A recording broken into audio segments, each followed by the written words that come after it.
Going. Going.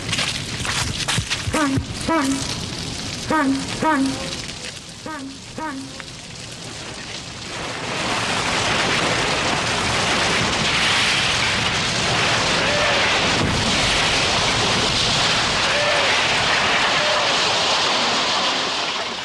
Go for.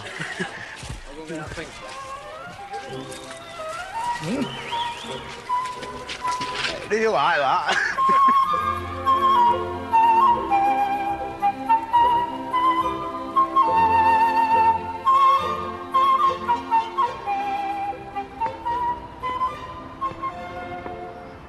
Looking back on it, Fred Dibnah, the boat and steeplejack, reckoned the time after his divorce the worst in his life.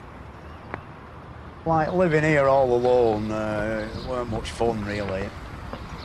I'd come home and put my pie in the oven and put the kettle on and watch a bit of the news and try and keep the time for going to the pub as late as possible. More often than not, it ended up like somewhere around about 8 o'clock and roll down the pub and join the other divorced characters in a similar situation. I soon realised that you couldn't go on like that forever, or you would become just another bloke who props the bar up down the pub, you know. Not a lot to show for your life here on this planet. Then Sue arrived. Hi. A social worker, ready to take an intelligent interest in Fred's backyard steam workshop.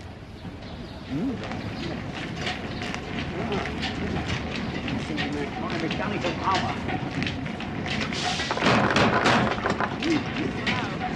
What it does then, we have the drills.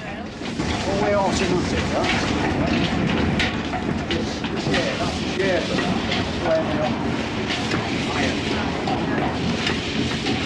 Flaming up iron. Just my wonderful steam engine, see?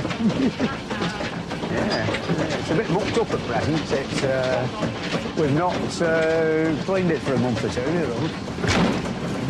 Yeah, come on. I first met Fred at a big steam rally in Cheshire. It was in the middle of all the divorce problems and everything. And Fred was, in fact, very drunk. He looked awful. He was sad and miserable, quite a pathetic sort of figure, really. None of the bounce that people sort of knew him for. Anyway, he invited us to a big chimney felling, and it was the one at Oldham, the one that he nearly brought down on the top of all of us.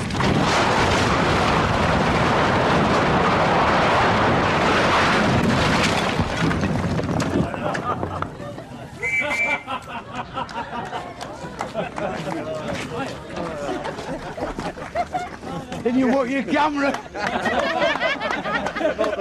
Well done. Congratulations. Shortly after that, Fred rang me up and asked me if I would like to go out with him to give him a bit of support, I think, because he was going to Halifax to talk to the Fred Dibnah Appreciation Society, which, when we arrived at this little pub in Halifax, there were lots of men all sort of similar to Fred, all wearing flat caps and smoking woodbines. I remember waking up in the middle of the night to a terrible row, and the landlord and the landlady, everybody were hopelessly drunk at the end of the evening, and the landlord and the landlady were actually throwing things at each other, and the projectiles were going through windows downstairs. Sounded like there were a bloody war on, you know. And when we got up there, all the windows were broke, you know, down below. Yeah, I'll never forget that as long as I live. They married, and in 1987 their first son was born. You know, having learned, like, that my new wife were pregnant, the first sort of worry were, would I be a proper father, as you might say. But anyway, little Jack plopped out, beautiful, you know, in good nick and everything. And he's turned out to be quite an exciting little fella who likes more or less everything I do. You can't do it, Fred. Oh, right. Well, where do you want to go now? Right, this vicar friend of mine at Kirby Malham, he had a problem with his flagpole, like, and we went over to fix him up a new flagpole, and while we were there, he said, what about one of these weathercocks, like, you know? So I said, well, OK, do your deal. Well, mate, you weathercock if you'll christen little lad, you know, in his 800-year-old font, which, of course, he did. While we were there also, we were engaged in fixing a lightning conductor, and when we were digging for the earthing strip, we ended up digging up somebody's bones, you know. So we had a reinterment ceremony. I don't know who we were. I don't know, Oliver Cromwell had been there, so it's a pretty old church, you know.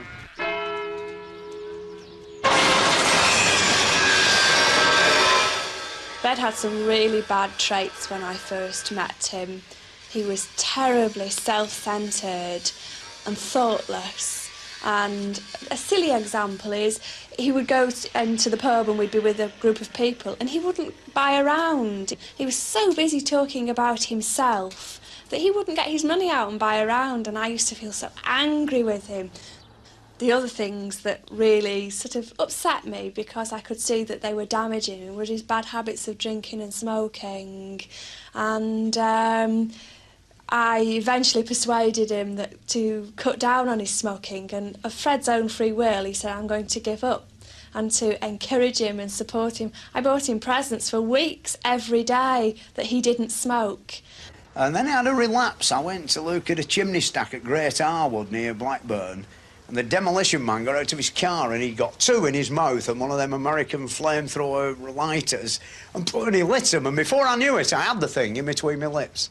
And I thought, I shouldn't be doing this, you know. And anyway, I thought, I might as well smoke the damn thing now. This will definitely be my last cigarette. And when I came home at tea time, I said to Sue, I said, you know, I have had a smoke today, you know, and I explained the tale. Very upset, you see.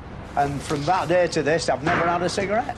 I think I am a slightly reformed character from what I used to be. Oh, look at these swanky gates. Are they posh? Yeah, aren't they nice? Beautiful. Yeah, he's making it all into yuppie houses, you see. It's a beautiful... chimneys round back, like, through all that mud. My, how tall is it? We worked it out yesterday, me and Donald. It's about 100... Sorry, me and Neil. It's about 100 feet high, I think. Look at the lightning conductor going right to the top. You're right, Cock. Oh, yeah, stick it in that corner there, and then we'll go and do the honours. You get up the hill with Jack. Don't ruin the... That's it. Right, we have it. Now, you get up the hill and wave it to us.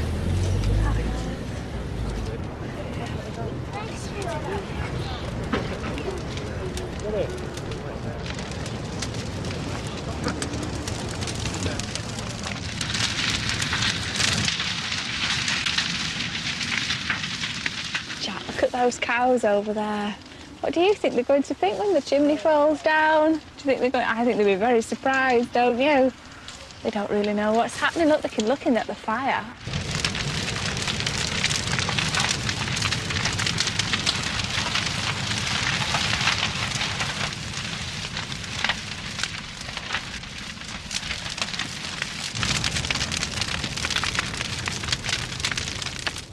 I want to smoke for the last time, John.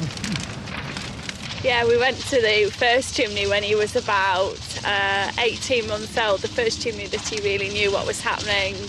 And he watched the chimney fall down, and as it hit the ground, he just said, "It's all gone," and started crying. And we went back to the house and we had a few people, and somebody amongst them had a video camera, and we ran the video back onto the television, and he was so upset, and Fred was so proud of him. He said, he's like me, he hates destruction.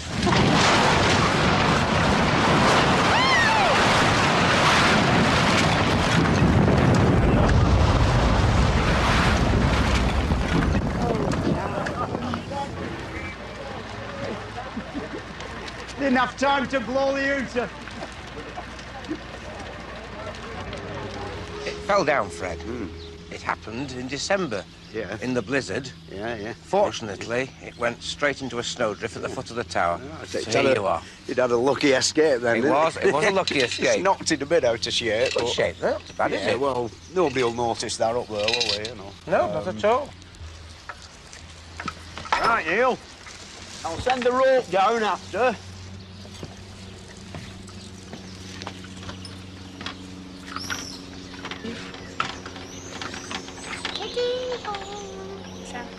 it's Fred. Hello there. Cock-a-doodle.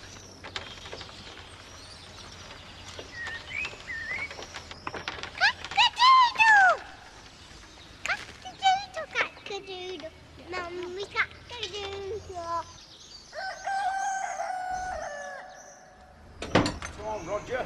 A second son, Roger, was born in 1991, letting Fred in for another year or two of morning marches to the nursery. He doesn't bother me at all, shoving this guy about. He's ever such a pleasant little chap, really. He doesn't complain about anything. The only time he ever cries is when he's hungry, which is a natural sort of thing to do. Roger is very similar to what I were when I was little. Pleasant little fellow, just went off later on in life. I'm sometimes taken as the granddad. That is a bit embarrassing when they say, are these your grandchildren? See how they buggery, they're mine, you know. I'm still in good condition, still a breedable quality. Yeah then. Hello, Here he is. I don't know whether you want to stay or not. Oh, he will, won't he? Yeah, we're going to take your coat off. We're going to play and all Your these mum's little coming girls. for you at tea time. I'm going before he starts squeaking. Right. It's a long time now since Fred himself first went to school in the ragged days of the 1940s. The war was on, food rationed, everything wearing out. A cold and dreary time, but warmed and brightened forever in Fred's memory by a gift from an old man, a beautiful model steam engine.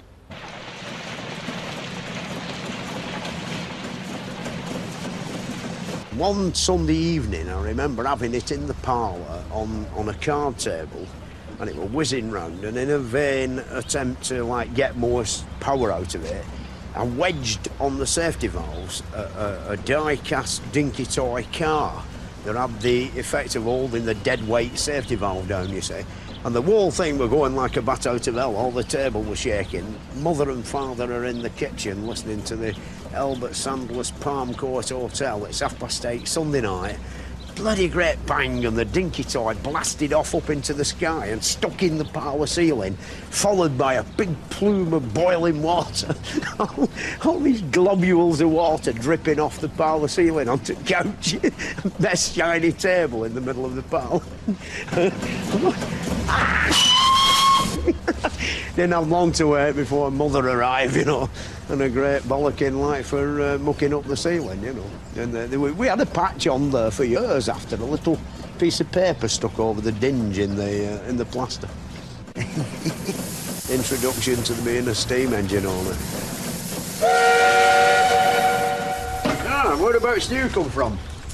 I'm coming from Germany. Now in his mid-50s, Fred had become a man of some fame, and his workshop a place of pilgrimage. Yes, of course. I was lucky enough to find two steamrollers. I've got a Rutenmeyer and a Zettelmeyer. Ah, great, yeah. Have you had to spend a lot of money, or have you... Not a lot of money. You know, it was very cheap to buy it compared to English prices here. The steamrollers very expensive. Gone a bit daft, I only gave 170 quid for that one, but it's 20 odd years ago. Like now, they've gone berserk, haven't they? Yeah, it's becoming some sort of tourist attraction, this here garden, you know. We get all sorts of people round and you know, coming to have a look sort of thing. A few weeks ago, we had some American visitors who professed to be like American steeplejacks. And they set bloody fire to the carpet in the parlour, you know. Like, what happened were they brought their own sort of video company with them to do this interview of, you know, the Americans interviewing me as an English sort of eccentric steeplejack. And of course, all their tattle were a different voltage or something than ours, and they're supposed to have some sort of adapter. Anyway, they plugged all this garbage into my electrical system, and we've been at it for half an hour, when all of a sudden there was the most unbelievable explosion and molten glass flying all over the parlour. The bloody carpet's on fire. Anyway, we did well after that. We got a new carpet. What did your family think of your job? Mother didn't like it at all. She wanted me to work in an office. Yeah. Next question. Right, what part of your job do you enjoy best? Putting the ladders up, I think, you know. Putting them red ladders up the side. What are you doing with Gilner Mill? Oh, well, it's in the very olden days, before your school were even built, there were 2 big chimneys where your school were. And it's a rather exciting story. I sort of knocked the wrong one down.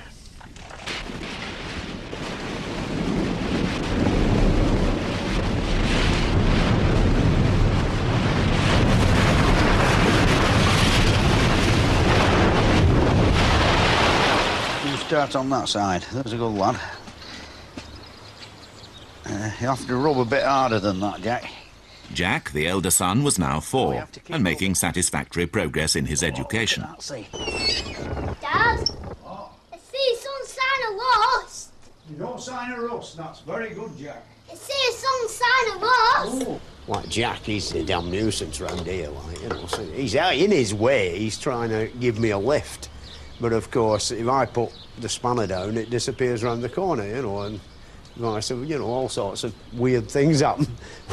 You know he's had it, but he's got such a good memory that you knew he had it, like last weekend. It's amazing. You saw him with it in his hand last weekend, and if you say, like, where's that big lump of iron with 3 holes in, or something like that, he'll go straight to it and find it.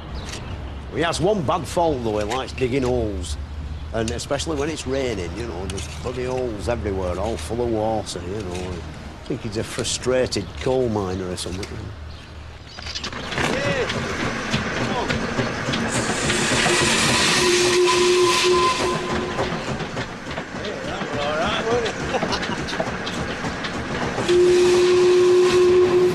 Fred's actually sort of succumbed to a bit of domesticity, is that the right word? If I ask him to hoover, then he likes hoovering because he makes a super job of it. He does much better than I do, you know, he gets under all the corners, and because he's a perfectionist, things like that are very good. And all the brass work's his responsibility, he does all that. And window cleaning, I never ever clean windows because Fred does them all. He loves twinkly windows. The things I wouldn't ask him to do, I wouldn't ask him to change the baby's nappy just because poor Roger wouldn't like to be subjected to be stood on his head, which I think is how Fred would tattle the job. Some things have changed a bit, you know. I've got more of an upmarket wardrobe now than I used to have. Instead of one suit with a waistcoat and various pairs of jeans, I've now got a grand selection of pullovers and cardigans and 2 pairs of shoes, in fact, and various caps for doing various things in, you know, appearing in public in posh caps, going to work in dirty caps, you know. I have a wash more now than I used to do, you know. I have a shower every night. A few years ago, way before I was married, I would have expected my husband to sort of do a lot more than Fred does in the house. But I never envisaged the sort of lifestyle that I'm leading now. The general consensus about this sort of sharing things in the home, I think, doesn't really hold for much when a person like Fred, who is doing a very hard job, comes home cold and wet. You know, he's been out really grafting hard all day. You know, sometimes he'll come home and he'll have busted his thumb because he's hit it with a hammer and all this. You couldn't really expect him to come in and then start doing things in the house. I just don't think it's fair. I think you've got to strike a balance, and I think ours is about 90-10. Me for 90% housework and Fred for 10. Hi, Fred. Ah, good morning. All right. Oh, not so bad. We've got the, you know, the ironwork up, as you can see, you know, and it'll sort of, all them iron rods round and the castings will, you know, stop any cracks going any worse. Good. How long do you think it'll be yet before you finish? Oh, give it about another fortnight, because we need the ladders. We've got to go off to Cambridge, you see. Moving on to it's Fred Dibnah International now, you know, we get about a bit.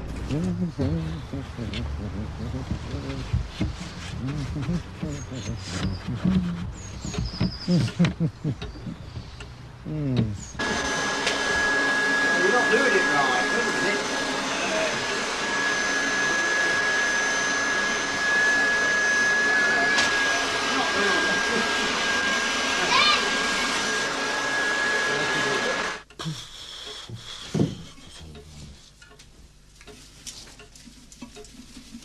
Basically, I'm still like a Victorian. This feministic sort of outlook, you know, I don't think you can really escape from it, but the Victorians, really, I mean, there were more of them sort of working for a living, weren't there, then, than what there is now, and the ladies' place were to be at home, you know, getting the tea ready at tea time, and all, and like now, when there's half of buggers come home now, and they have to get their own teas, don't they, you know, these, I'm just come home from the office, darling, you know, cook your teas in the oven, I'm going out to the, you know, to the bingo or something like that.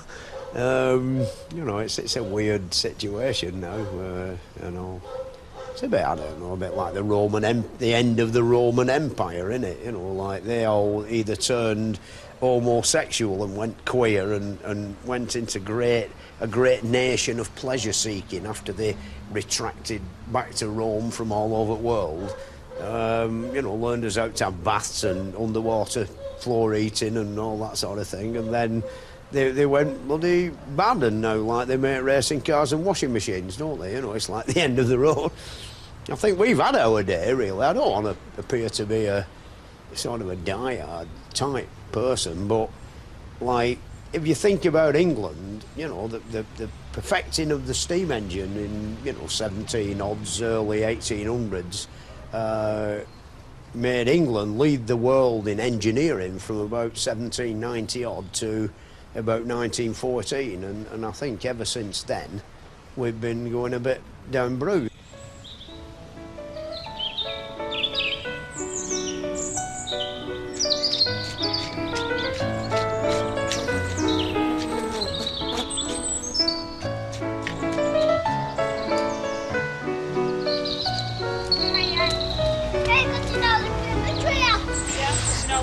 Tree down.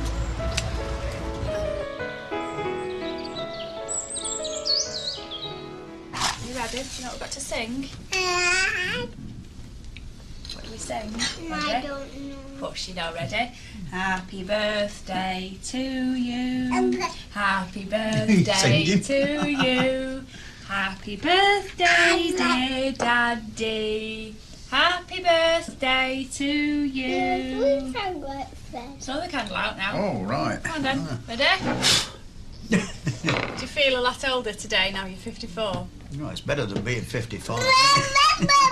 No, you shut up. I don't really think this is you. No. Like It's ridiculous. Looks like a dress. There's no way I'm wearing that, you know. No. I don't really want one of them, it's not my style, you know. See, look, some nice leave it there, it looks like a bilious attack, you know. I don't want any of them.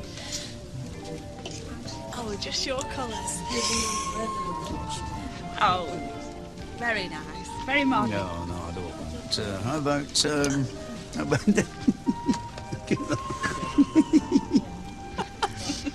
I'll stick to my long johns, I think. Right, come on, let's have a look. Where's the jackets department? Let's have a look over here. Have a look at these. They're all too light a colour, you know. That's all right, like, but I it's... like that one. Yeah, if it were dark blue or something like that. Yeah, it needs to... Could I help you at all there, sir? Okay. Well, I'm not looking. My wife's looking for a jacket. That's for a nice sports jacket. Yeah, sports jacket, but it needs to have some blues in it. About a 42, 44 chest. 44 short, yeah. It's slipped down a bit, though. Yeah. Best thing we can do, if you don't mind, is slip your jumper off. Oh, yes. And we'll try you a couple on. Oh. Right. All right, OK.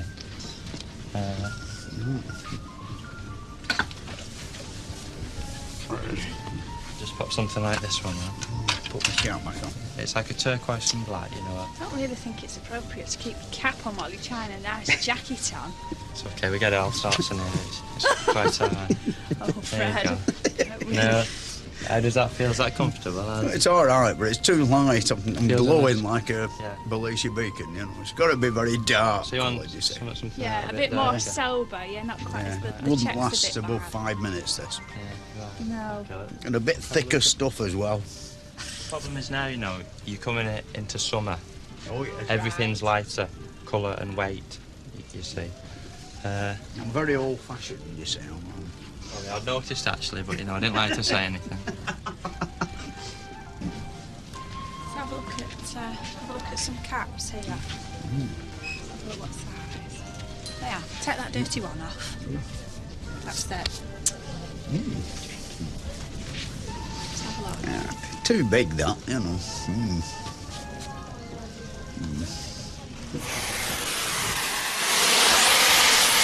I rather like my oily cap. It has a smell all of its own. I've been in various pubs and people have said to me, what's the flash point of your cap, you know? I know that when I'm doing a bit of blacksmithing, occasionally I take it off and I get hold of some hot iron and it sets on fire, you know, so much oil in it. I think it's really a replacement for her. If I go on my holidays out and I haven't got my cap, you know, I feel as though somebody shaved all top of my head. On, I think, about 2 or 3 occasions, I've been so inebriated after days out with this load of old iron that I've actually ended up in bed with it on. One day at work, Fred's cherished cap rounded on him. It was like being savaged by a trusted dog. I've had a bad do with my head, you know. I got all, come out in all red blotches day before yesterday, and I don't know what it were. Me and the wife were in the building society drawing £2,000 out to pay the income tax. And I don't know whether it was a shock of getting the money out or what, but all of a sudden I come over faint and very hot and flustered. And I said, you know, and she said, oh, you're worrying about the money too much, you know. Came home, had a stiff whiskey, come to bed like, she sent for the devil, going worse, you know, all these red blotches all over the top of my bald head. Doctor arrived and he said, you've got scapular capiitis or something like that. And I thought, I must have caught it off my cap the other day. It fell off and landed in a puddle of water on top of this spinning mill full of dead pigeons and all sorts of horrible stuff. Put it back on when it was still, I'd wrung it out like and put it back on, you know. By dinner time it was dry and I'd forgotten all about it, you see. And apparently the doctor said some sort of germ had got in a scratch that were on my bald head and gone underneath my skin. And apparently, if it gets round to your eye holes, it makes you blind anyway. Give me a load of potions and medicine and all, and luckily it stopped before it got there. So I still feel a bit groggy, but I'm on the mend, definitely, you know, definitely.